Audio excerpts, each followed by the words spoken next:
جناب اسپیکر، ہم سب اس بات سے آگاہ ہیں کہ جب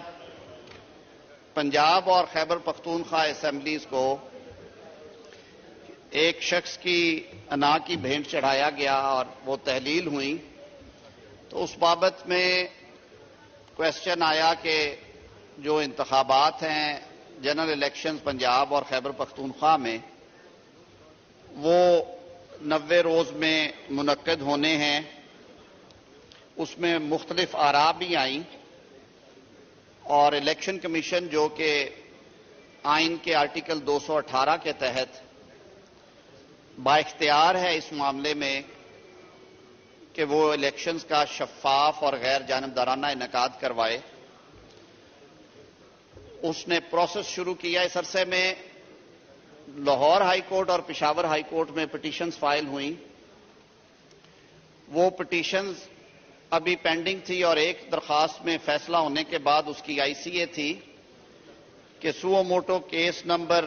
1/2023 جو ہے اس کے لیے سپریم کورٹ آف پاکستان میں وہ ایک معاملہ تو چل رہا تھا کسی CCPO کی تبادلے اور معطلی کے بارے میں، لیکن اس میں 2 معزز جج صاحبان نے بھجوایا چیف جسٹس صاحب کے اس پہ آپ سو موٹو لیں اور انتخابات کے انعقاد کے لیے حکم جاری کیا جائے یا دیکھا جائے. تو 9 رکنی بینچ آپ سب کے نوٹس میں ہے. 9 رکنی بینچ کانسٹیٹیوٹ کیا گیا. سیاسی جماعتیں جن میں پاکستان پیپلز پارٹی، پاکستان مسلم لیگ نون، جمعیت علماء اسلام شامل تھی، انہوں نے ان 2 جج صاحبان پہ جنہوں نے یہ نوٹ انیشیٹ کروایا تھا اور انہوں نے اپنے اس حکم میں جس کے ذریعے انہوں نے چیف جسٹس صاحب سے کہا سو موٹو لیا جائے، کچھ تفصیل سے لکھ بھی دیا تھا، یعنی اپنا مائنڈ ڈسکلوز کر دیا اور کچھ اور بیک گراؤنڈ بھی تھی.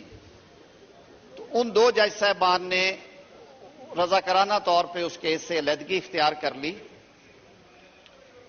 سٹوری گوز آن جی. اور پھر وہ 7 رکنی بینچ میں سے 4 معزز جج صاحبان نے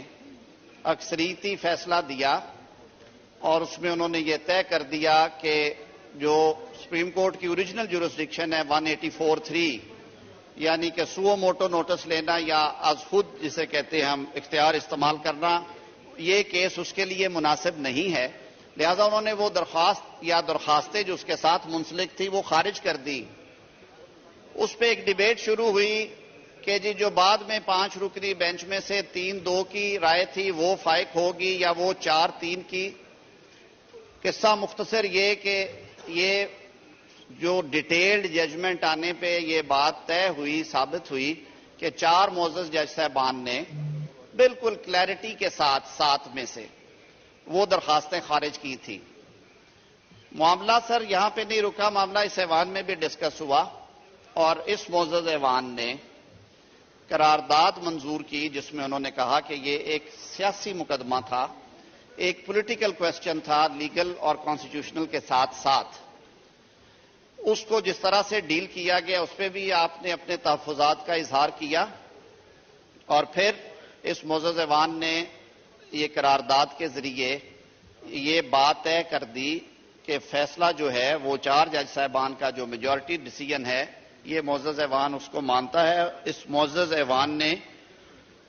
وفاقی حکومت کو بھی یہ ہدایت دی